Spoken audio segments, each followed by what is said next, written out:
We are all born equal. We are not born believing that we are worth more or less than anyone else. Both my parents are from Nigeria. They settled in Nebraska when they first got here. I was born in the Republic of Benin. Used to be a French colony. Idris Elba, pleasure. You know, I'm Ghanaian myself, and it's just an honor to be here with you. My family named me Uzo Aduba. It means the road is good. Most of the famous Black Hollywood superstars you see on screen have blood ties to Africa, either by birth, parents, or DNA. And the origin of some of your favorite stars might shock you. Let's look at 20 Black American actors and their shocking African origin. At number 20, we have Idris Elba. Now, what are they calling you? I saved your life. I saved your life. Go! He might speak with that smooth London accent, but his bloodline flows straight from the heart of West Africa. Born to a Sierra Leonean father and a Ghanaian mother, Idris has always been deeply connected to his African roots, even if he was raised in East London. His heritage isn't just a footnote in his biography, it's something he wears proudly. Idris Elba, pleasure. You know, I'm Ghanaian myself, and it's just an honor to be here with you. Over the years, he's shown a deep interest in contributing to the continent's cultural and creative industries, especially through his efforts to build film studios in Accra, Ghana. He has even talked about relocating to Africa permanently to help boost the local entertainment scene. As for his Nollywood career, he exploded onto the scene as Stringer Bell in HBO's The Wire. Much goddamn straight money, man. Government come after us, man. A performance that made critics take notice of his intense, nuanced acting. Then came Luther, where he played a tortured detective with a dangerously short fuse. Come along with me. There we go.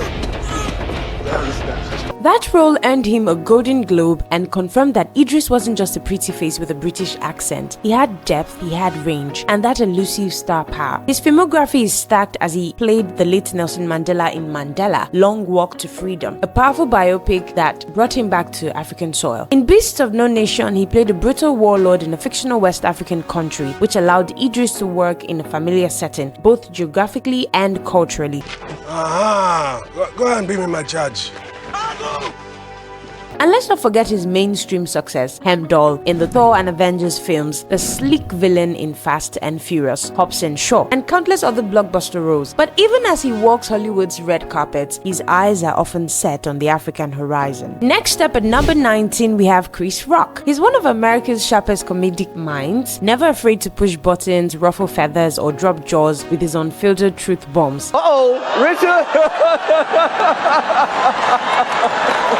But few people know that his lineage traces back to the Oldem people of northern Cameroon, a detail revealed through DNA testing on the PBS show African American Lives. For a comedian whose humor often dives deep into race, identity, and culture, this connection added new layers to his understanding of himself and where he comes from. Rock's stand-up specials like Bigger and Blacker and Tambourine cemented his reputation as a social commentator in addition to being hilarious. He's also had a strong run in film, starring in Grown Ups, Down to Earth, Head of State, and voicing Matty the Zebra in the Madagascar animated franchise. Alex!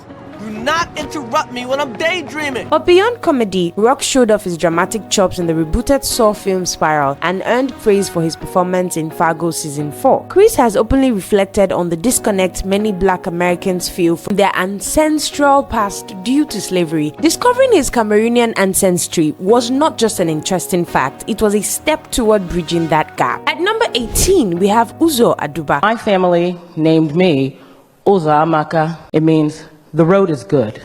There's something electric about Uzo Aduba. She commands the screen with quiet intensity, depth, and a spark of unpredictability. Born in Boston to Nigerian parents from the Igbo ethnic group, Uzo's African identity isn't some faraway ancestry. It's part of her daily life, shaped by her family's values, language, and stories. In interviews, she's spoken about the impact of the Biafran genocide on her maternal relatives, making her connection to Nigerian not only cultural but also historical and deeply emotional. Uzo's breakout role came as Suzanne, Crazy Eyes. Wearing on Orange is the New Black, a performance that won her 2 Emmys and captured the imagination of fans across the world. I will cut you, bitch! Don't make me cut! She played a character who was often misunderstood, at times violent and always vulnerable. But she didn't stop there. She took on the role of Shirley Kilsom in Mrs. America and the 2025 Netflix hit The Residents. Mr. President, this house needs to be treated like a crime scene. There may be a murderer out there. She's also been a powerhouse on the stage with a strong background in theater that includes Broadway stints and classic roles. Whether she's on screen or on stage, Uzo carries a piece of Nigeria with her, rooted in strength, resilience, and brilliance. At number 17, we have Don Cheadle. Yes, this is Tony Stank.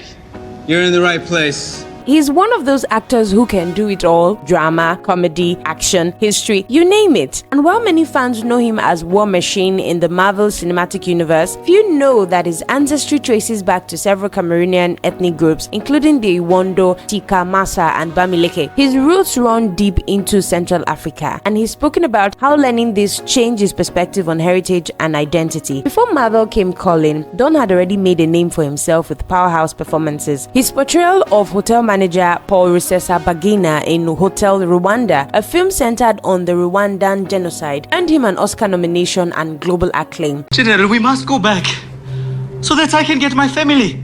Of those roles where the real-world weight of African history met the skill of an American actor with African lineage. Beyond that, Cheadle has starred in various Marvel movies as James Rhodes, Crash, Devil in a Blue Dress, and Miles Ahead, which he also directed. On TV, he's shown in House of Lies and the recent Black Monday, showing that he's as versatile on the small screen as he is on the big one. Don isn't just an actor, he's also an activist, heavily involved in humanitarian efforts, especially around conflict zones and climate issues in Africa. His Cameroonian roots aren't just a biological fact, they inform his worldview. At number 16, we have David Oyelowo. He is one of those actors whose very presence feels like history unfolding. British-born but of proud Yoruba Nigerian descent, Oyelowo doesn't just act, he embodies stories with a weight that transcends performance. His parents are from Nigeria, and he has always been deeply connected to his Yoruba heritage.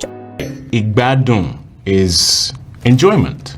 Often speaking about the cultural richness he inherited from them. In fact, his name, Oyelowo, directly translates to "a king has honor" in Yoruba, and honestly, it feels earned when you watch him on screen. He rocketed into global awareness with his commanding portrayal of Dr. Martin Luther King Jr. in Selma, a role that demanded not just emotional depth but spiritual conviction, and Oyelowo delivered. It is unacceptable that they use their power to keep us voiceless. That performance alone cemented his legacy in the pantheon of actors who don't just play parts, they channel truth. But that was just the surface. Before and after Selma, David flexed his range. He brought soul to the movie A United Kingdom. Then there's his voice work in the BBC adaptation of Les Miserables, where he played the noble Javert. And he's also been on the ground floor of projects that reconnect with African storytelling. He's actively involved in adapting Chinua Achebe's iconic novel Things Fall Apart for the screen, a cultural reclamation of sort considering how often African literature is overlooked in Hollywood. At number 15, we have Shaunette Renee Wilson. She's what you'd call quietly formidable. She doesn't shout her presence, you just feel it. Born in Guyana, which sits on the northern coast of South America, but shares a deep African diasporic lineage, Wilson's roots trace back to the enslaved Africans brought to Guyana centuries ago. That cultural memory runs deep, and it shows in her performances. Many fans first met her as the no-nonsense, brilliant Dr. Mina Okafor in The Resident. From the accent to the attitude, Shaunette made that Nigerian character so authentic that many were surprised to learn she wasn't born in Nigeria herself. Lewis is doing fine. He's in recovery. Prescott's dead.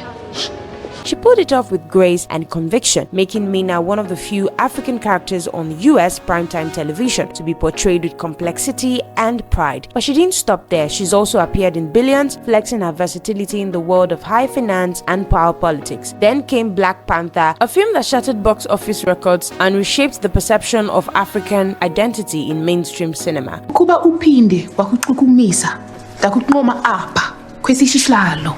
Does she speak English?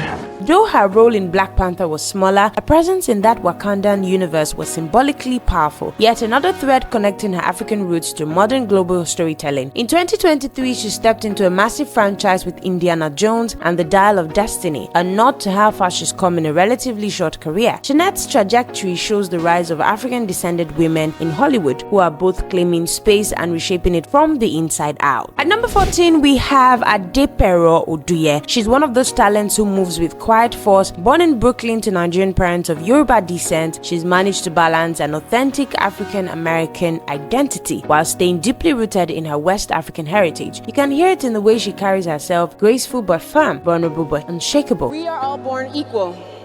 We are not born believing that we are worth more or less than anyone else. She first drew major attention with her breakout role in Paria, a powerful coming-of-age story directed by Idris. Oduye played a young black lesbian navigating identity and family, a raw, tender performance that earned her critical acclaim and comparisons to the likes of Viola Davis. Then came 12 Years a Slave, where she portrayed Eliza, a woman torn from her children and sold into slavery. Her gut-wrenching performance alongside Chiwetel Ejiofor and Lupita Nyong'o brought a chilling intimacy to the horrors of that era. If you weren't watching her before, that role made you stop and pay attention. Since then, she has popped up in films like The Big Short and Widows, as well as high-profile TV shows including Ava DuVernay's When They See Us and Marvel's The Falcon and The Winter Soldier. Oduye's power lies in her ability to shift between indie drama and big-budget productions without losing her essence. What's compelling is how she honors her Yoruba background in subtle ways, sometimes in the strength of her characters, other times in her quiet advocacy for African voices in film. We have Gbenga Akinnagbe. Many fans will remember him as the cold, calculating Chris Partlow from The Wire, but don't let that icy exterior fool you. Gbenga is Nigerian through and through. Born in Washington, D.C. to Yoruba parents who immigrated from Nigeria, he brings a kind of cerebral energy to his roles that feels inherently ancestral. There's a brooding intelligence to how he plays every character, whether it's in The Wire, where he played a stone-faced enforcer with terrifying precision, or in HBO's The Deuce, where he portrayed Larry Brown, a complex pimp navigating the shifting world of 1970s pornography and crime. His Yoruba roots don't always take center stage in his roles, but they live in his voice, his name, and his fierce sense of self. In an industry that often tries to mold black actors into narrow boxes, Gbenga has resisted that, choosing roles that allow him to explore power, vulnerability, and the gray areas in between. At number 12, we have Peter Mensah.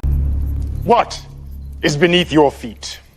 This man is cinematic royalty. Born in Chira in Ghana's Bono region, Peter moved to Britain with his family at a young age but never lost touch with his Ghanaian identity. With a voice like thunder and a kind of physique that belongs on Asian statues, Mensah has played some of the most commanding figures in modern action cinema. He's best known for his role as Onomos, the loyal and wise gladiator trainer in the Spartacus TV series.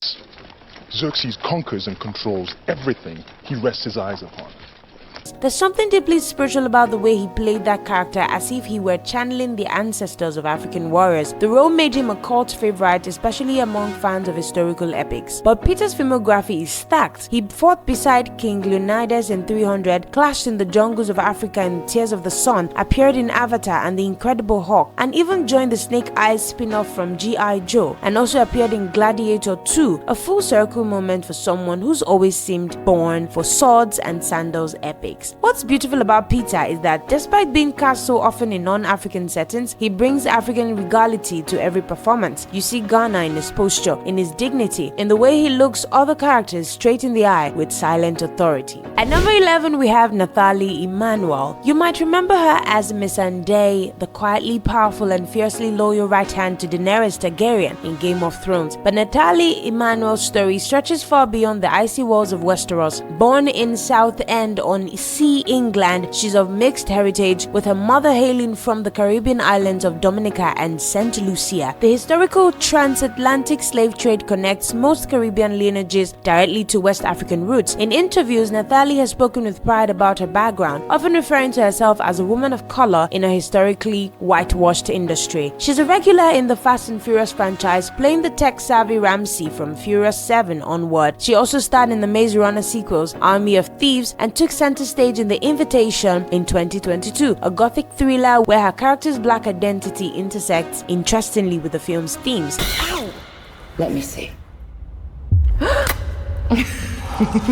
Emmanuel represents a generation of actresses redefining black womanhood on screen with African Caribbean lineage as part of that rising narrative. At number 10, we have Daniel Kaluuya. I sent you a very well crafted message 3 weeks ago, and today, out of the blue, you hit me up asking if you want to grab dinner. He embodies his movie roles, whether it's the wide-eyed terror of Chris Washington in Get Out or the commanding quiet strength of Fred Hampton in Judas and the Black Messiah. Kaluuya has become one of Hollywood's most respected leading men. Born in London to Ugandan parents, his mother hails from the Bugandas tribe, a significant ethnic group in central Uganda. He's openly proud of his African roots and even spent parts of his childhood visiting relatives in Kampala. My family's from Uganda. Anyone from Uganda here? That's my auntie. She is.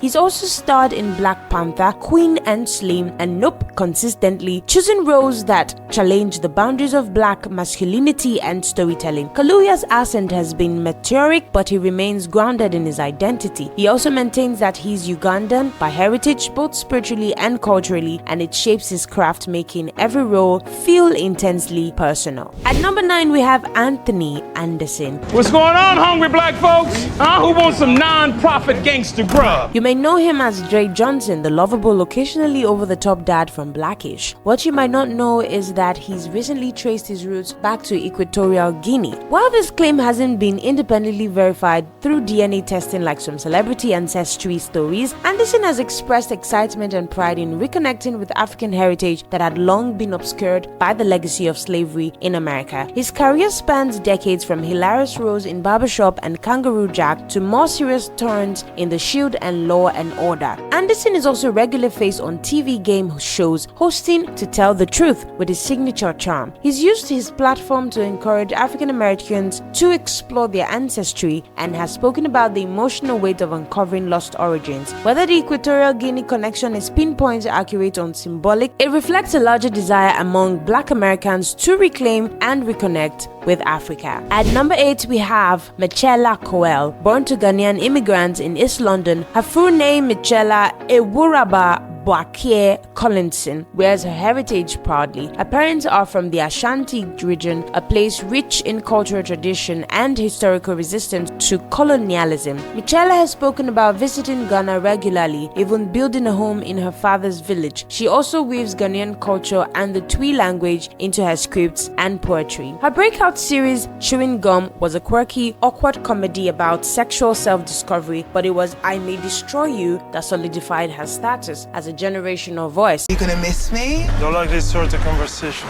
The HBO series explored sexual assault, identity, and trauma, often through a distinctly diasporic lens. She has also appeared as Anika in Black Panther, Wakanda Forever, a powerful nod to her African lineage on a global stage. Anika, where is your spear? Shouldn't give me this to try.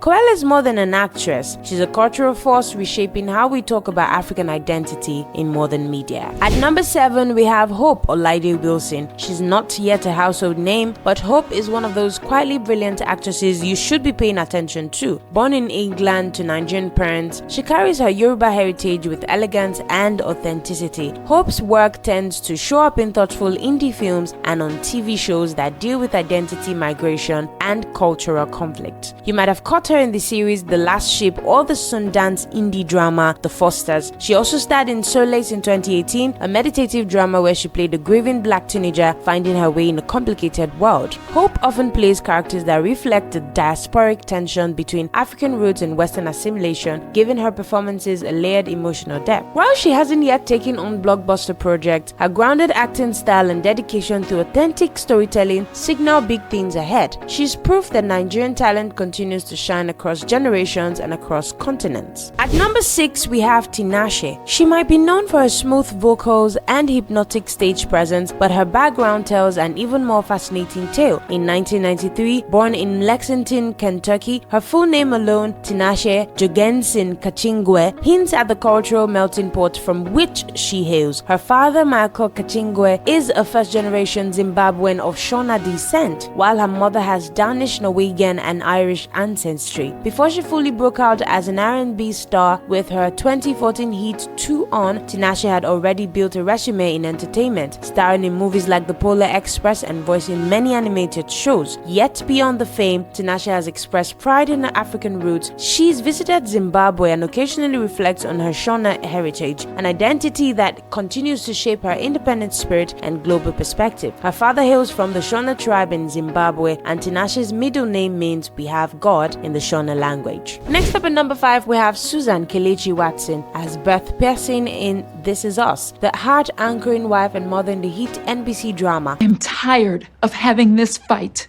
We have been having the same fight ever since we met. Watson brought grace, warmth, and fierce black woman energy to every scene she touched. But what many don't know is that her middle name, Kelechi, is more than just a beautiful word. It's a deep cultural marker. It's Igbo, and it means thank God, reflecting her Nigerian lineage. Born in Brooklyn in 1981 to Jamaican parents, Watson is a blend of Caribbean and West African heritage. While her upbringing leaned toward the Jamaican side, complete with accents, food, and music, her name alone kept her connected to her Nigerian roots, especially through Igbo culture. Before This Is Us, she was already making waves in many other shows. Beyond her on-screen work, Watson is also a trained stage actress with an MFA from NYU's TISC School of the Arts, which makes her not only talented but academically serious about her craft. While Susan hasn't spoken extensively about her Nigerian ties in interviews, her name has sparked plenty of online conversation and cultural pride from fans who recognize the heritage. In many ways, she stands as a quiet but powerful example of how names carry stories and how black diasporic identity is always more complex than it seems. At number 4, we have Tiffany Boone. She still feels like an under-the-radar gem. Born in Baltimore in 1987, Boone came into wider recognition thanks to her gripping performance as Roxy Jones in Hunters, the gritty Nazi hunting Amazon Prime series starring Al Pacino. But that wasn't her first rodeo. You might remember her in The Chi, where she played Jerika Lito, or in The Following Beautiful Creatures and the Netflix sci-fi epic The Midnight Sky, opposite George Clooney. With a face that can go from sweet to dangerous in the blink of an eye, she brings both vulnerability and steel to every role. What's less frequently talked about is her Sierra Leonean heritage. While Boone doesn't often speak publicly about her African background in interviews, it is acknowledged in various bios and sources that her lineage traces back to the West African nation of Sierra Leone. Whether that connection comes from one or both sides of a family isn't always specified, but for fans who know, it adds another rich layer to her identity. And maybe that quietness about her roots is part of what makes her compelling. Boone doesn't shout a story, she acts it out. And in so doing, she brings a global heritage to American storytelling that quietly defies stereotypes and opens doors. Next up at number 3, we have Samuel L. Jackson. If that's my sister and she's bruised up like that,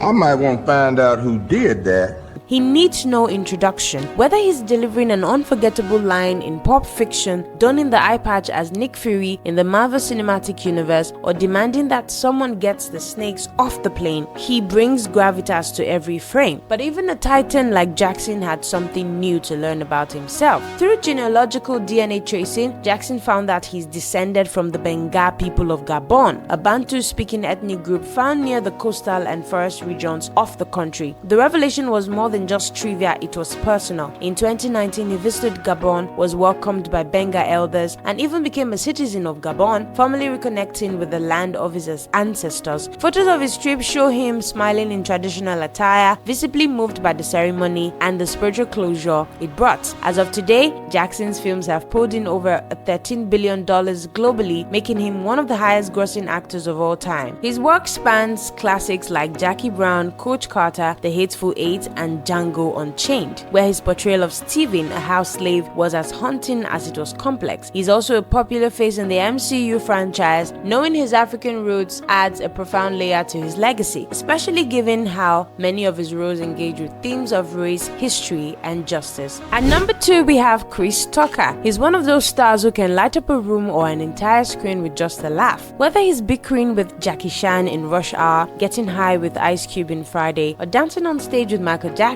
Tucker has always brought kinetic, infectious energy to his roles. Who are you? You. No, not me, you. Yes, I am you. Just answer the damn questions. Who are you? Behind the humor lies a quieter, more reflective connection to Africa. While Tucker doesn't spotlight his African heritage often, genealogical research and some interviews point to his ancestral roots in Cameroon, most likely among the Tika people, one of the many ethnic groups in the country. Tucker even visited Africa in the early 2000s, though participating in the humanitarian and missionary work, learning more about the continent firsthand. In one speech at an African Investment Forum, he mentioned the spiritual connection he felt walking through the land of his ancestors. For a man who's known for punchlines, that was a powerful pause, an acknowledgement of something deeper. Though Tucker stepped back from Hollywood for a while, he has returned in recent years with stand-up specials and rumblings of Rush Hour 4. And for fans, knowing his Cameroonian ties adds texture to the Chris Tucker we thought we knew. At number 1, we have Djimon Hounsou. Born in Cotonou, Benin, when it was still called